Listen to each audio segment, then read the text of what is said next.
மாம்பழ சீசன் வந்தாச்சு. அப்போ அந்த மாம்பழத்தை வச்சு எப்படி ஒரு கேக் பண்ணுறதுன்னு பார்க்கலாம் வாங்க. ஸோ இதுக்கு நான் கேக்கோட ஸ்பான்ச்சை 3 ஈக்குவல் லேயராக கட் பண்ணிட்டேங்க. தென் ஒரு லேயர் ஸ்பான்ச்சு, அதுக்கு மேலே விப்பிங் க்ரீமு, அதுக்கப்புறம் மேங்கோ பியூரி, அதாவது மாங்காவை நல்லா அரைச்சி எடுத்துட்டேங்க. அதுதான் மேங்கோ பியூரி.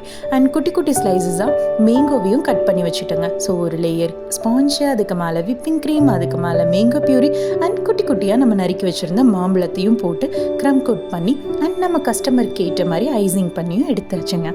அண்ட் இது ஒரு ஆனிவர்சரி தீம் கேக். அண்ட் நம்ம கஸ்டமர் கேட்டது பார்த்திங்கன்னா புல்லோட் தீமில் கேட்டிருந்தாங்க. ஸோ அவங்க கேட்ட மாதிரி புல்லோட் தீமும் பண்ணி அண்ட் குட்டி குட்டி ஹார்ட்ஸ் எல்லாம் வச்சு கேக்கை நல்லா டெக்கரேட் பண்ணி எடுத்தாச்சுங்க. அண்ட் ஃபைனல் அவுட்புட் இப்படி தான் இருந்தது. நம்ம கஸ்டமரும் ஹாப்பியாக இந்த கேக்குக்கான ரிவ்யூஸை ஷேர் பண்ணியிருந்தாங்க. அது நம்ம இன்ஸ்டா ஐடியில் இருக்குது, செக் பண்ணி பாருங்கள். அண்ட் நீங்களும் திருப்பூரில் இருக்கீங்க, உங்களுக்கு இந்த மாதிரி கேக்கெல்லாம் ஆர்டர் பண்ணணும்னு தோணுச்சுன்னா நம்ம ஸ்க்ரீனில் தெரிகிற வாட்ஸ்அப் நம்பருக்கு மெசேஜ் பண்ணுங்கள். கண்டிப்பாக நாங்கள் உங்களுக்கு கேக் ஆர்டர் பண்ணி தரோங்க. அண்ட் நம்ம சேனலில் ப்ரௌனி ஆஃபர் கூட இருக்குங்க, மிஸ் பண்ணாமல் அதையும் பாருங்கள்.